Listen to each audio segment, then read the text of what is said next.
Hello, good morning, and thanks for joining us on this platform. We Can Deal, reaching you from the Nigerian Television Authority. Now, in NTA, we have a very important program. Indeed, it's so important that it's won an award. We call it Your Health in Your Hand. Personally, I take it beyond that and I say your health is in your hands, meaning that we all have to sit up and do things to ensure that we have good health. Remember, if you have good health, you're ready, a step closer to making good wealth. Now, having good health is a whole lot, and for some years now, a whole lot has been trending around the COVID-19. It is causing a lot of sadness for some people. Luckily, it's coming down, but there is a particular health issue that has been trending for a very long time. At first, we didn't understand it. Now we are beginning to, get a glimpse of it, get better understanding of it. But are we taking ourselves away from it? What is this health problem? It is diabetes. Yes, it is daily getting to people. And the thing is, we all know that there is no cure. We know that all of us are seated because health is wealth. Draw your family members, call your friends, pick up your paper, because a lot of people will be teaching us, on this platform on it, how to ensure that we keep our lifestyle, as healthy as possible. But speaking of that, lifestyle and diabetes, Francis Obey did a good one on background now. Let's see it. Nigeria is one of the 48 countries of the International Diabetes Federation African region. 537 million people have diabetes in the world and 24 million people in the African region. By 2045, it will be around 55 million. Also, Nigeria has the highest occurrence of diabetes sufferers in Africa. Diabetes is a long-standing high blood sugar, which is blood sugar that is chronically high in the body. We'll recall that in the early 50s, 60s, or 70s really, the Nigerian prevalence for diabetes was not more or less than 1%. And in the 80s, the national survey showed that it had doubled, about up to 2.2%. And in the 90s and up to now, that trend has been maintained, such that as we speak, the national prevalence is way over 5.7. Or the reason why we have this increase is blowing in the wind. The massive adoption of Western lifestyle in our contemporary communities and societies, even in the rural areas.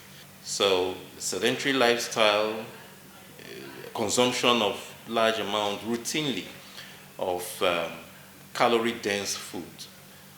And of course, you see people who tend to want to look at even weight gain as a status symbol. There are so many myths surrounding diabetes, and one of such is that diabetes is caused by excessive consumption of sugar or certain types of food. It's not as if someone takes sugar today, then gets diabetes immediately.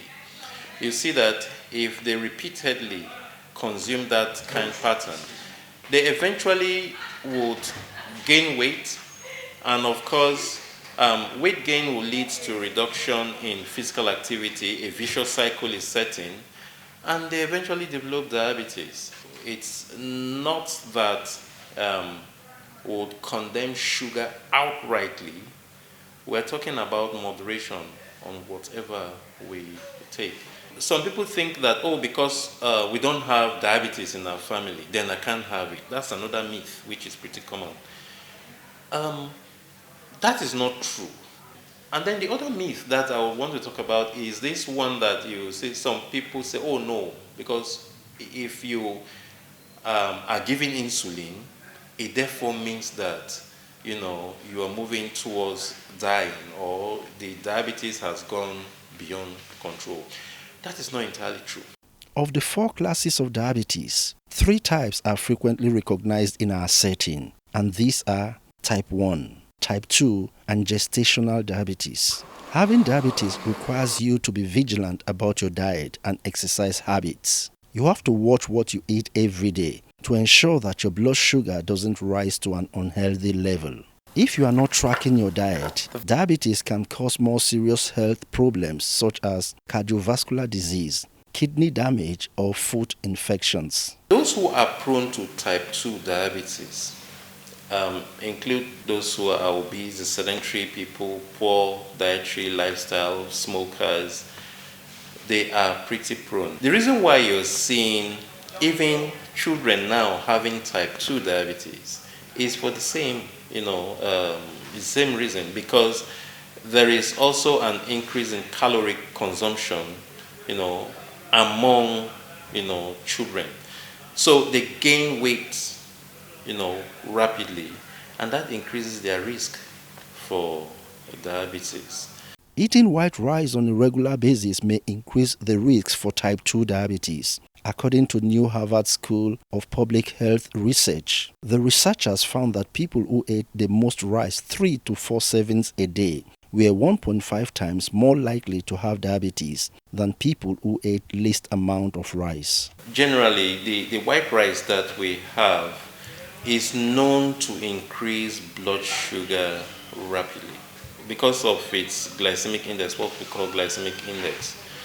So by nature of rice, the amount of rice you take, has an impact on the blood sugar within a short time. If somebody is taking so much of rice, not just rice per se, it's plenty of rice. You can eat rice in moderation. There's nothing wrong with that. Yeah. But the more you eat in terms of quantity, the risk for diabetes goes up. But it's not as if rice is evil. It's not as if one should avoid rice. It's the amount of rice that you take. Lifestyle management is a fundamental aspect of diabetes care for all and sundry. About 10 to 15% of Nigerians have what we call pre-diabetes. That is, they stay just one step away from diabetes. And the good news with pre-diabetes is that it can actually be reversed. Our focus on Weekend Deal today will be on diabetes and lifestyle.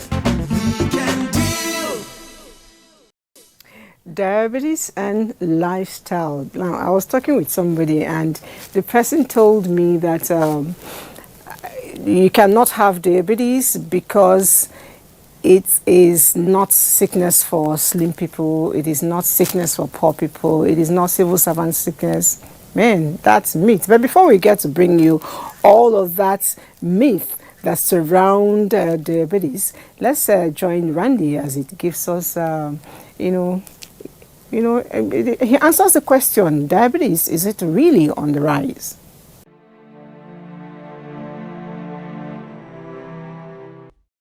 Diabetes, which has no racial, social, or sex barrier. This disease has shown a tremendous increase in prevalence with demographic transition in its epidemiology in recent years.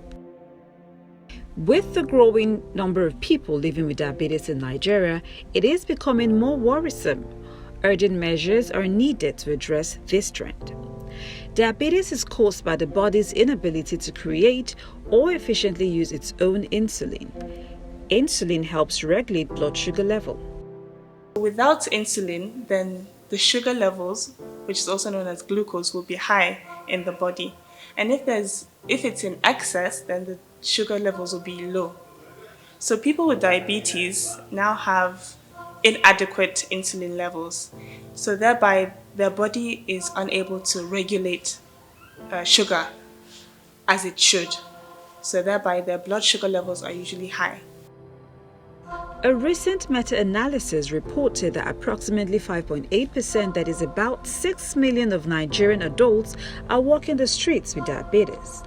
This figure has been likened to a tip of an iceberg, as it is estimated that 2/3 of diabetes cases in Nigeria are yet undiagnosed.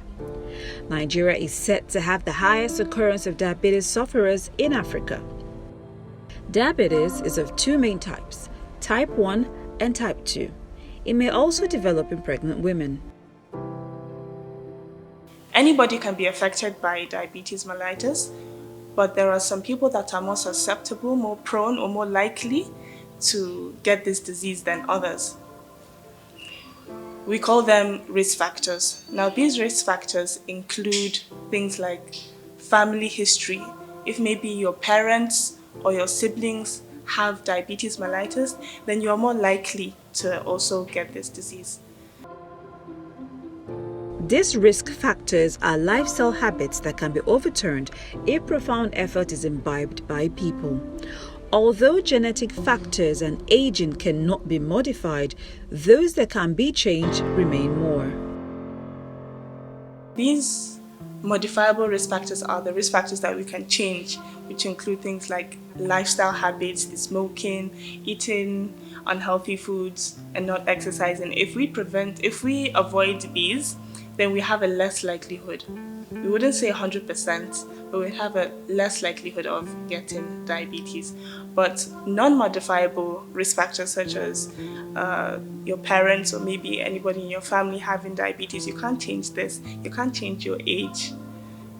And you can't change certain medical conditions you have, such as maybe hypertension or having a previous medical history of gestational diabetes, that is diabetes during pregnancy, or a previous high blood sugar. Modifiable ones, you can change them by exercising and by eating healthy foods and quitting smoking and things like that.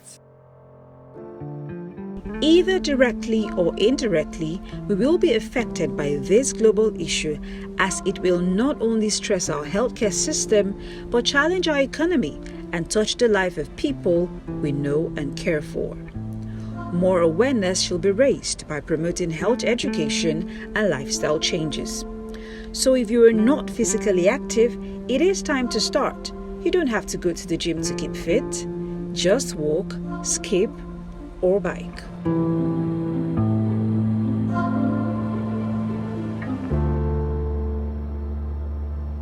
All right, it is weekend, and now you get to find out that the truth is the map, the diagram is not going this way. It's actually going this way.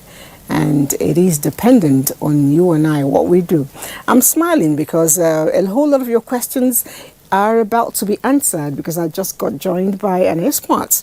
And I was trying to find out the meaning of endocrinologist, which is what he is, and the explanation we'll get to later. But join me as I welcome Dr. Zacchaeus Ajuwa. Thank you for coming. Thank you very much. It's a pleasure. For having me. Okay, so they say endocrinologists are those who are experts inside the body. In a way. In a way. In a way. But what we are saying is there are certain special organs in the body. They have the ability of producing special liquids called hormones. Okay. So, and they are these hormones are necessary to control several things in the body. So when they overproduce, it causes disease. When they underproduce, it causes disease. Wow. So organs like pituitary, which is a master organ inside the brain. You have the thyroid gland in the neck. Under it, you have parathyroid hormones. You have the pancreas, and you have the adrenals on top of the kidneys. You have the ovaries. You have the testes. These are all organs that they produce these special liquids called hormones. Okay, so for the one for diabetes, which is what we're talking about, pancreas. Is the pancreas. The pancreas is one little organ sitting below the stomach, and the main thing it does is to produce insulin. Okay. Insulin is a very special hormone. because it stands alone. What it does is to drive sugar out of the bloodstream. Okay. And several other agents work against it to raise blood sugar. Oh. Yeah. Oh, okay. Blood sugar is actually a loner is a loner in the system. It's a loner, but it's a very powerful loner. Okay. So if anything goes wrong with it, like if there are special cells inside the pancreas that produce this insulin, they are called beta cells. If, especially in children, if these special cells get destroyed, it means the pancreas cannot produce insulin at all. Wow. That's type 1. That's the one we call type 1. Wow. Which type 2? Yeah. Type 2, it means they are still able to produce some insulin, but either it's not effective, that is if the quantity I produce is normal but it's not effective, or the quantity is not enough. So that's what results in type 2. And maybe right away we will say type 1 is easier, probably easier to diagnose, because they are not producing at all, because it's usually in children and the symptoms are more severe. So it's a little more, it's easier to diagnose. Whereas type 2, there may be no symptoms at all because it's producing some insulin, but it's not enough. So the blood sugar is rising, but it may not show any signs. And that's why diabetes belongs to the class of, the bad disease they call silent killers, because there may be no symptoms at all. But of course, the typical symptoms of diabetes, which diabetes itself means the blood sugar or the blood glucose is higher than what is expected. Everybody who is alive must have sugar in the blood. Okay, so I am going to, take a pause on your thought flow for now and get to look at a report by Tete where he actually told us a little bit more of what you're saying, the type 1, type 2 diabetes in our system. Let's see that. When we come back, I'm interested in what you said about children. Okay. Almost everyone hopes to live a healthy life, free from ailments and any other physical challenge. But sadly, a lot of factors prevent that. They could be from personal choices of lifestyles, and some, unfortunately, could be because they were simply born that way. One of such ailments is diabetes mellitus, or simply diabetes. Practically what happens is your immune system deprives your body of producing insulin that is responsible for breaking down glucose for use of your body system. Yes, type 1 is more genetic. Yeah, it's a genetic condition and it occurs in about 5% of people, while type 2 is caused by mostly our lifestyle choices, and it occurs in about 90% of the people. The truth is that we are responsible for what we do with our bodies, and so if you don't treat your body right, then you eventually fall ill to one of these ailments. So I think type 2 diabetes is preventable, and if that can be done, then we would have reduced the burden of diabetes by about 90% in the society. Despite the years since its discovery, a lot of people still don't understand the nature of the ailment called diabetes as regarding how it affects the body. I like to use the key analogy. Okay, so someone who has type 1 diabetes, which is genetic, that means the person was born that way. So it's like you want to go into a house and you don't have a key. So that's what happens to the person that has type 1. So he does not have the means to break down glucose. While person with type 2 diabetes has a key, but the key is broken. So that means he cannot use the key properly. So what happens in type 2 diabetes is that due to lifestyle choices and what we do to our system, we are not able to produce enough insulin to perform its function properly.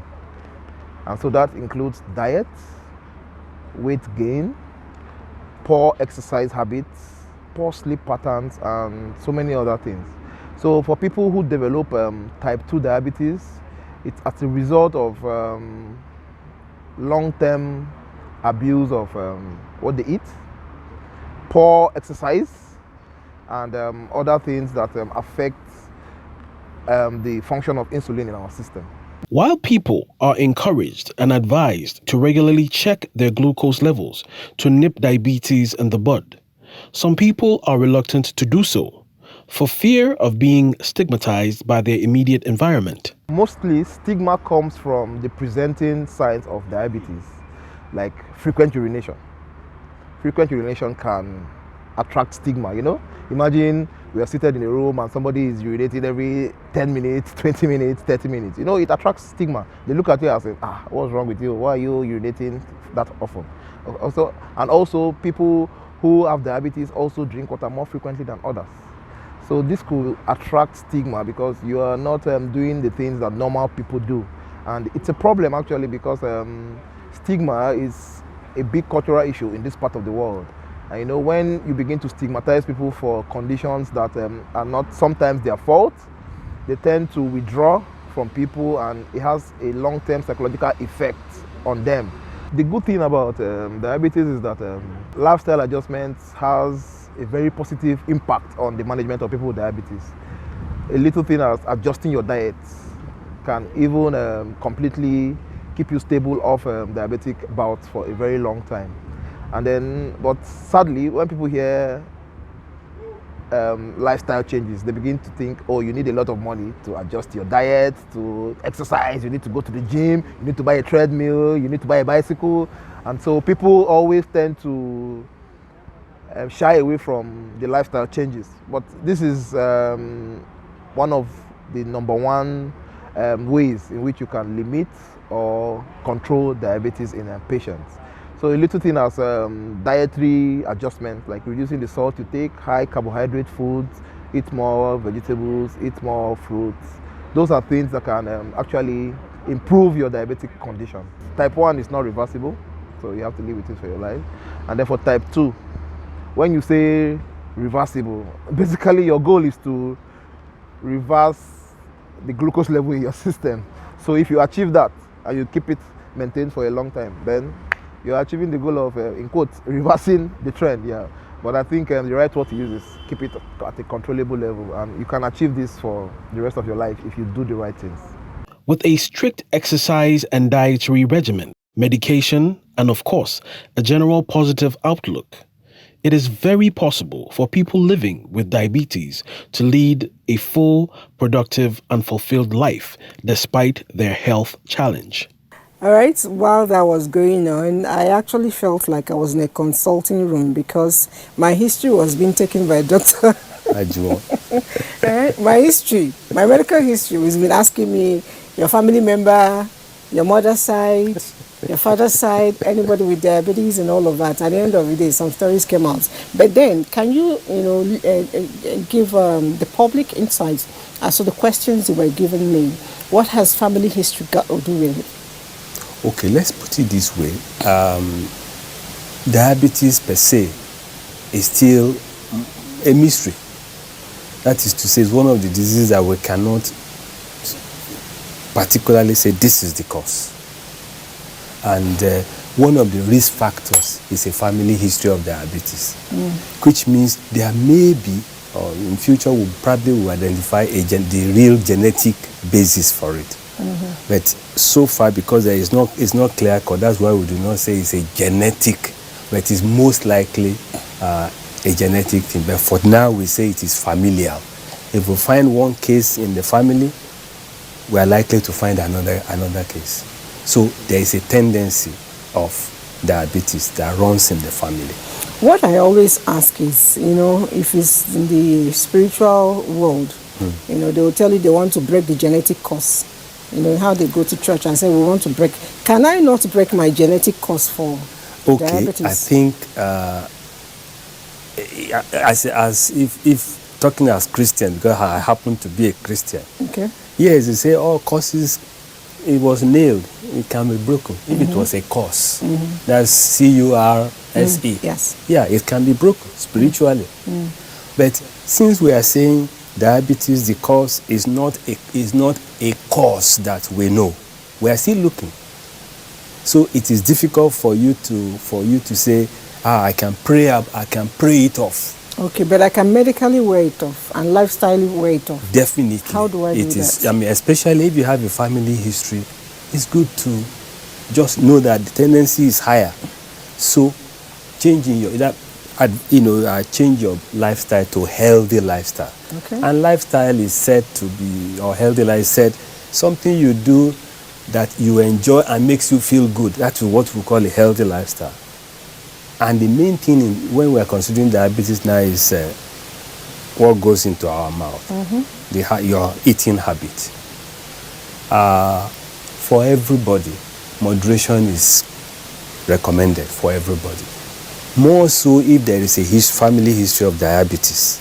You should now mind what you eat. For everybody, before the diagnosis of diabetes is made, let your diet be variety. Okay. Don't just stay with fufu, rice, Don't bread. Let it be variety. Hot bread. Yeah, you can eat bread, but let it not be the only. When I was a copper, I was eating pounded yam 3 times in a day as a copper.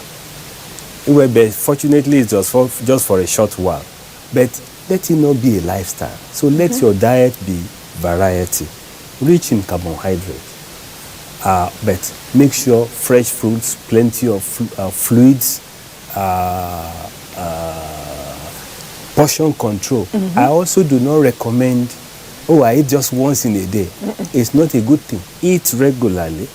You have to explain to control. us why, some people call it intermittent fasting.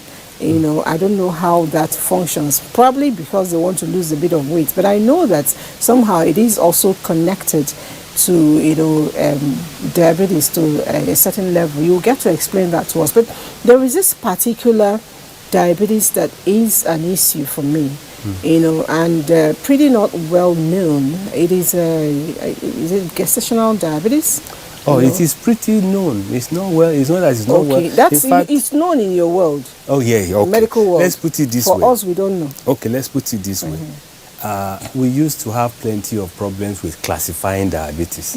The World Health Organization has now agreed that there are 4 classes. Okay.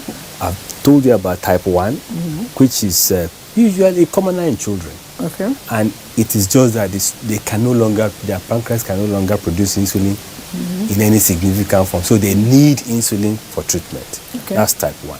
Type 2, which is more common. If you have 10 cases or 100 cases of diabetes, 96 of them will be type 2. It's commoner. And that's the one I said they are silent, there may not be symptoms. That's type 2, which means they're able to produce insulin, but the quantity is probably not enough.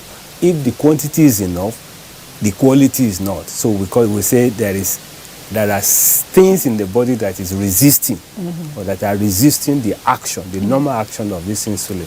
So we call it insulin resistant. That's type 2. Then the third one is gestational diabetes.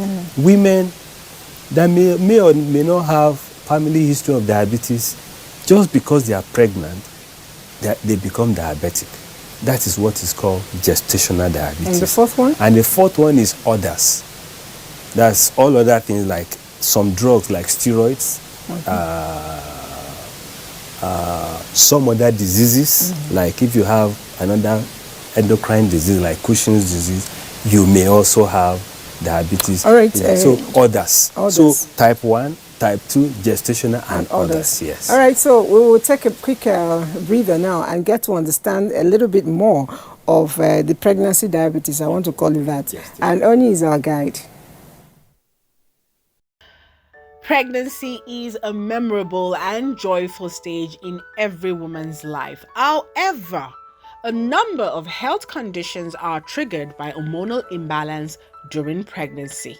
One of such health issues is gestational diabetes mellitus. It occurs during pregnancy with some women, even when they haven't been diagnosed with diabetes. It is a form of high blood sugar that affects pregnant women. In Nigeria, maybe for lifestyle reasons, there has been an increase in the prevalence of diabetes mellitus. Statistics revealed that gestational diabetes was 2.98 per 1,000 pregnancies. In most cases, there are no symptoms, but there are warning signs, and this includes 1. Sugar in the urine.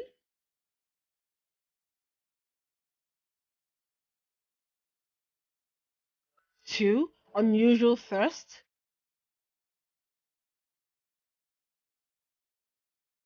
3. Frequent urination.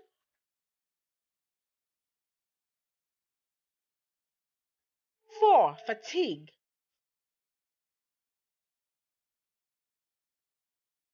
5. Nausea.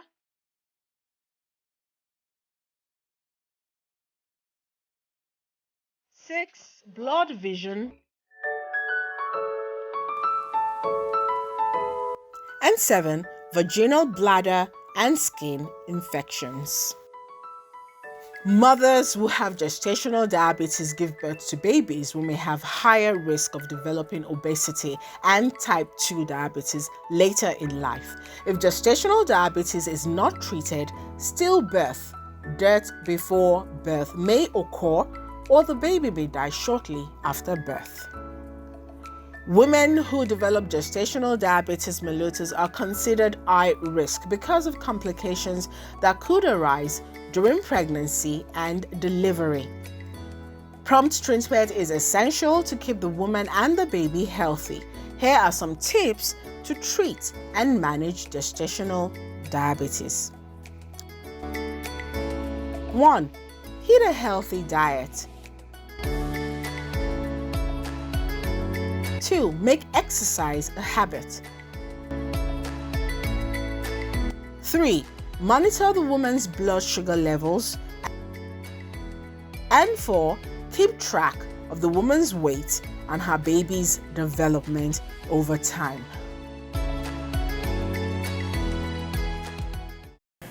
All right, we understand a bit more of the pregnancy diabetes, so I'll just play more on that and move to the type 1, that's the children's own. Right. Now, when you mentioned it, I did mention that I'd like to know what are the reasons a child could be born with a weak or non-functional pancreas? What we think now is an autoimmune disease that for some reasons the cells, these special cells that produce insulin, are destroyed. What could destroy it? Is it something the mother did or the father did? It is it's not what the parents did. It's just that there is an error in the immune system, which is still trying to develop anyway. That is still developing in the child. So instead of looking out for strange things, strange cells, foreign bodies, and attacking them, they now attack own cells. Okay. It's an autoimmune. So we really do not. We used to think it is viral infection that, but what is proven now is they develop antibody against their own cells. And antigen antibody reaction then makes the cells to be completely wiped out. So they can't produce at all. Okay, but let me also say that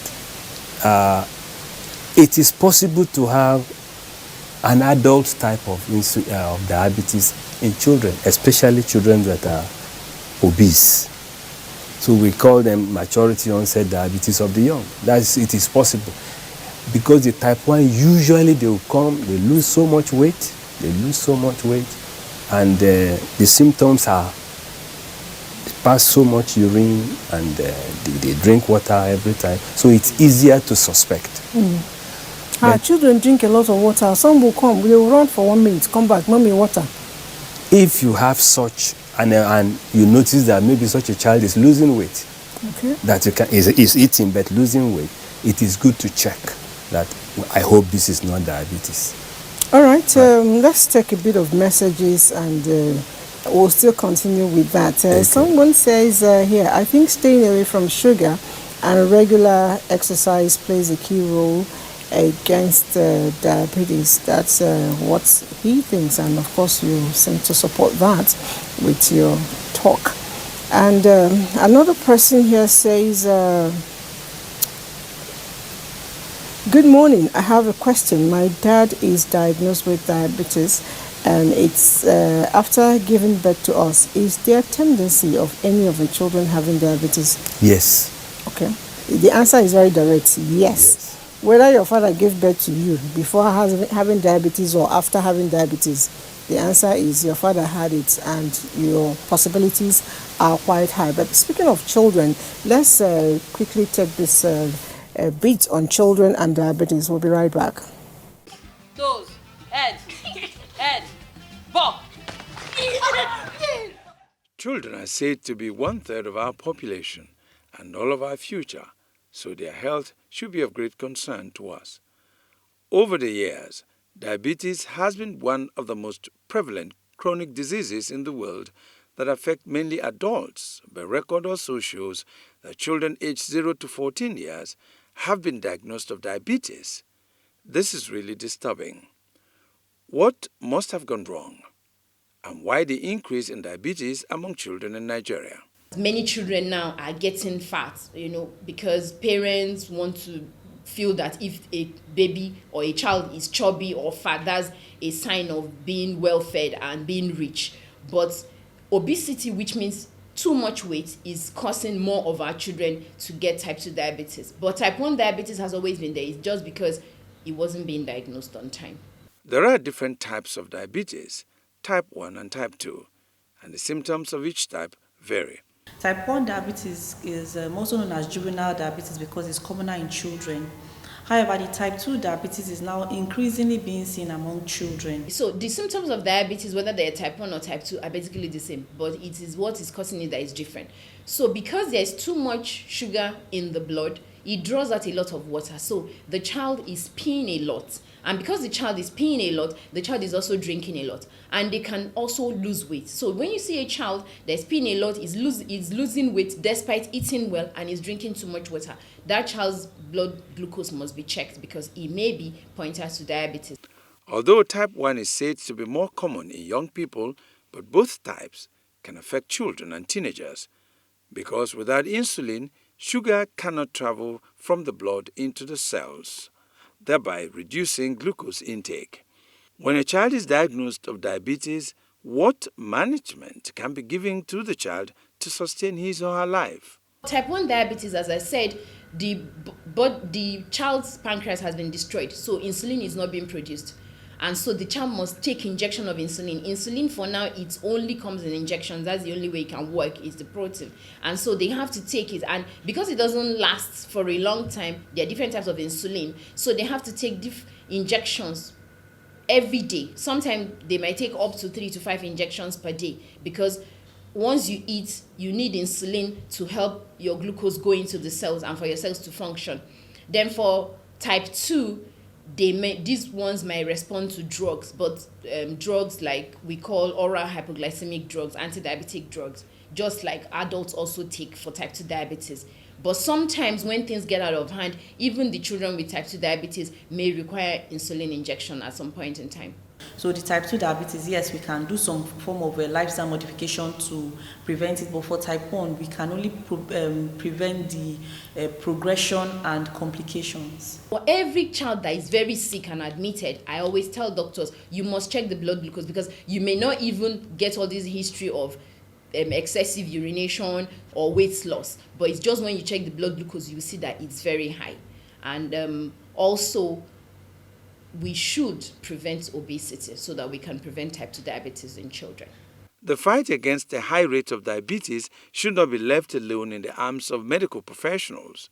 Every one of us have different roles to play by going for checkup and giving our children healthy diet, which can improve their wellness throughout life. All right, doctor is still with me here, and I want to pick up from that feature. How can we, because children are really our future, and we must ensure that they're healthy, how can we inculcate this healthy lifestyle in them? I recall you saying in your time, you identify a school with a field. Yeah, as I said, that is the reality now. When I was in the primary school, or when I was growing up, you identify a school by a playing playground. Okay. That's what you see, especially football field. That's what you know. This is a school.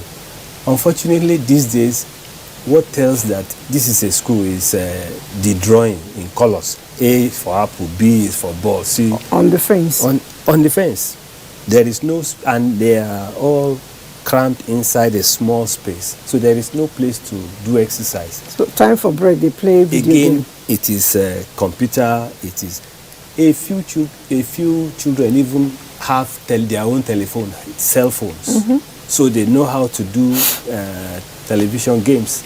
So, which is all sedentary. That is bad, because if you grow up that way, then to break it becomes difficult. More so, we're now having security added. You are afraid to allow your children to trek to school, even if it is not too far. You take them to school, somebody goes to bring them from school, and they are not trekking because you are afraid. So things are not the best. So we have to be positive and deliberate in ensuring that the whole family, that's children and adults, the whole family enjoys exercise. And exercise is anything physical that you do repeatedly, and by the time you finish, your breathing rate increases, you are sweating, and your heart rate also increases. That will qualify. So whether it is dancing, whether it is jogging, whether it is riding bicycle stationary or on the road, exercise, even house chores. But you have to be sweat. By the time you finish, you are sweating, your heart rate has increased, and your breathing rate also increases for you to qualify for exercise. So if we start early, the children get used to it and they create time. And there is nowhere you go that you say you cannot exercise. If you sleep, you will wake up. When you wake up before the day starts, you can do 30 minutes of dancing or jogging or doing skipping in your room. That will qualify for exercise. So we should start early. Exactly. So that the children get used to exercise being part of their healthy living. All right, train up the child the way to go, and he will not depart from it. It's not just on the spiritual ground; it's also on the health ground. And I think one important thing there is the children. They tend to copy more what you do. Yeah. So if you say so and you are not doing it, it's difficult for them to do so. Even the parents should also show example. Then it is easier. So that way the parents to stay healthy. Doctor, a lot of people are writing here. Let's see the much we can take. Good morning. My name is Chidebere from Onitsha. I normally take tea regularly, especially in the morning. Can that increase the chances of getting diabetes? He takes tea. No. The doctor says no. All right. Good morning. From your explanation, diabetes, is it curable or manageable? It is manageable. Okay, we can. So far, where it's not curable. Type 1, work is going on. Talking about using transplant or maybe stem cell technology. Work is going on. Once we can do that, we may be able to revert.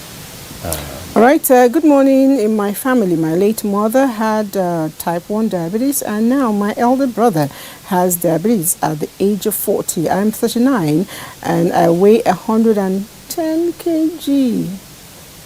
Okay, 110 kg. Wow, kg. He didn't say pounds. And he says, with pot belly, how can I prevent it? This is Ismaila from Kuje, Abuja. Well, one of them is the first step you have just taken now to say this is a problem. Because you have a family history, the tendency is there. You have also not helped yourself, so you can start to do something by deliberate exercise, and it has to be regular. And choose exercise that you can easily maintain and enjoy. So it becomes, and to lose weight is not a tea party. So don't be discouraged that upon all your efforts, the weight you are losing is so small. It takes time. But if you persist, reduce the quantity of food, the quantity, not necessarily the frequency, but the quantity, and eat more vegetables and fruits rather than just food. Let plenty of vegetables and fruits. Replace your regular food and exercise so that your weight can come down. And please go and check, because like I said before, you may already be diabetic, but you don't know, because there's no symptoms that is suggesting that you have diabetes. So please go and check. Before, we used to use urine. If you see sugar in the urine, it's suggestive that you have diabetes. But these days, it is blood tests that we used, and we are certain to say this is diabetes. All right, Ismaila from Kuje, I hope you got the answers. And for me, I'll just say, listen to the doctor, go and check. That's what he said. And with that, we've been speaking with Dr. Zacchaeus Ajuwon. Thank you for being with us. I know that a lot of Nigerians, including yours sincerely, were scared of hospitals. Each time I go to hospital, I always have this high BP, and they say it's hospital phobia. White coat effect. White coat a bit. But once I leave the environment, the BP drops down. Right. So I know, how can we make Nigerians become friends with medical, practitioners, medical facilities, especially when it comes to preventive care? I think one of them is health education, and I'm grateful for NTA for all the efforts in making sure we hear about health, not just politics and wars. So health education is important for everybody. That's the people, somebody who is sick, somebody who is not sick, somebody who is in health industry, somebody who is a caregiver. Health education is very key. So the fear of going to the hospital most of the time it has to do with out-of-pocket expenses. So we should appeal to everybody that is in the position to do something. Let us encourage health insurance. All right, a question just came here. It's quite interesting. Somebody is asking, Doctor, I totally agree with you. Please, where is your hospital? Can you treat us maybe once in a week free? Yes, I'm a retiree, but I'm not tired. Okay. I work as part-time consultant at the Garki Hospital. Okay. So, and I can donate. If there are more requests like this, I can donate one day in my free day. Can you just imagine say, that? Come. Okay, it's free. So if you have more requests, I don't know how many is more requests, but if you have it, just keep sending it, and then we'll get him. Yeah. Okay. I can donate one of my free days. All right. Thank you so much for coming on the show, Doctor. It's been amazing. All right, diabetes, we're still discussing that. And right about now, we're going to go to Maiduguri. I know that it is Ramadan. A lot of us are fasting. And in doing that, sometimes we mistakenly ingest a lot of sugar. I don't know the implication, but this feature will guide us further. Sugar and diabetes. Modernization brought a whole new range of lifestyles for many Nigerians, especially in their eating habits, while medical experts say make up antecedents of prevailing terminal diseases, common of which is type 2 diabetes. The background of this diabetes is still the same, in the sense that like in type 2, there is insulin could be enough, but there's resistance to that insulin. One of the things that is attributed is because of westernization. What do you mean by westernization? Is because our lifestyle, our diet, so many things now, we are copying the Western world. And so because of that, you could see that it means there is the causes, especially obesity. People are becoming more obese. People are living sedentary lifestyle. Do you understand? Unlike before, people go to farm, people go to so many things, but now people don't do that. So you see that there is surge of that in our country, Nigeria, and especially, as I said, even among the adolescent, the youth. You see that there's obesity and they develop type 2 diabetes. With the increased number of diabetic patients and the effects of this element, is there a medical answer? It's more of vegetables. Instead of taking a lot of carbohydrate food, he can eat it in a proportion that will make it stable. And he shouldn't take a lot of fruits containing sugar. He should concentrate more on fruits that have low sugar content. You see, like banana, ripe mango, and pineapple, they all have high sugar content. You shouldn't take such foods. He should concentrate more on taking foods like watermelon, even though it has sugar, but once in a day. He can take once in a day. Watermelon, orange, and other varieties of fruits like avocado. And he should exercise more. It's very important. The advice that we have to give is that if you have such history, especially history of diabetes in your family, especially type 2, you need to go early for screening. You understand now? At least even once a year. Let's go back to the our traditional diet, which is very, very important, full of vegetables, full of, taking fruits, you understand? Do exercise, do you understand? And this exercise must not be the one that you cannot keep it consistently. You want to say, okay, let me be going to gym, but if you cannot keep going to gym consistently, there's just some exercise that you can do. You can just trek some distance, at least just 30 minutes in a day. It can be hard to change your eating habit, but changes to your eating habit can be beneficial to your health. All right, so we will be going, just as I promised, to enjoy ourselves a little bit with a bit of fun from the internet, the trending videos.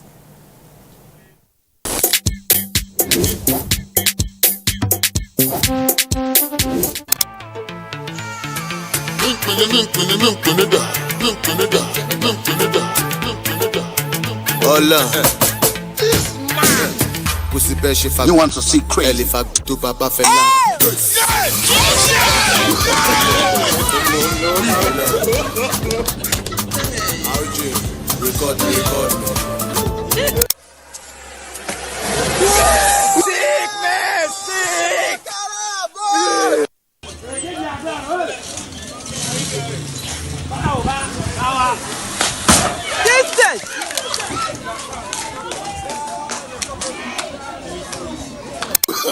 Oh, no.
Good morning.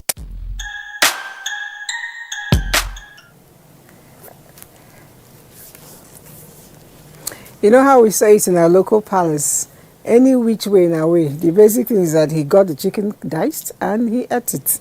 So talking about food, we earlier talked about pregnant women and diabetes. It is important that we put it at bay as much as possible.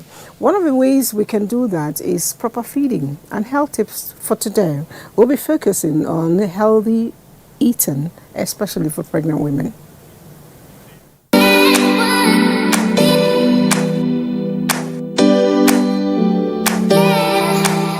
Welcome to Health Tips. Good nutrition is important for everyone, and it's especially important for new moms who are recovering from pregnancy, labor, and delivery, and are working hard to keep her family healthy and happy. 1. Do not diet. Stay away from fat diets and calorie counting, and focus more on getting enough of the good stuff and limiting the junk. You need to get plenty of calories, but most of those calories should come from whole foods. Focus on nutrient-rich foods such as whole grains, lean meats and proteins, fresh fruits and vegetables. The darker the color, the more nutrients it likely has. Choose healthy snacks such as whole, fresh fruits, nuts, fresh vegetables, cottage cheese, and whole grain crackers. Drink plenty of water. Nutrition for breastfeeding mothers. Breastfeeding mothers or women who are pumping breast milk frequently ask if there are special dietary considerations during this time. In most cases, the answer is no. Nutrition for breastfeeding mothers should consist of a well-balanced diet and enough liquids. Although shedding those extra pounds gained during pregnancy may be one of your concerns, strict weight loss programs are not recommended, especially during the first few months of breastfeeding. There are no special diets a breastfeeding mother must eat, but the following suggestions may help you focus on your eating patterns while breastfeeding. Get adequate fluids. Drink plenty of liquids such as juice, water, and milk to quench your thirst. Liquids can be in any form, but limit your intake of anything that contains caffeine. Mothers are hungrier during the first several months of breastfeeding, and you should not ignore feelings of hunger when producing milk for your baby. Vegetarian diets. Vegetarian or mostly vegetarian diets have been the mainstay of many cultures for centuries, and the breast milk of vegetarians is usually as nutritionally appropriate as that of other mothers. So eat a wide variety of foods. And that's it today on Health Tips. And with that, we wrap up. Better, I know lots of messages came in here. This person says, what type of exercise can pregnant mothers do? Victory from Port Harcourt. Of course, anything that you think you can do well, and it also includes you seeing your gynecologist first before you start, so you don't do the wrong thing. And I know dancing, anybody can dance really. All right, so good morning. Walking up and down, is it also part of exercise? Please text this answer back to me because NEPA has just taken my light. Oh, wow. Okay. So I'll still send the text to you later on, but walking up and down with an M, will actually help you burn out weight. So you walk out and you walk with deliberation. So don't walk as if you're just moving around, doing nothing. All right, more messages here, and those ones are very professional. So I'll let you get the answers tomorrow when the next doctor will be joining us. For now, I'll just say, it's a Saturday. Whatever you do, it's not too late. Go to the field and work out or dance in your house and eat vegetables and fruits. I'll see you again tomorrow.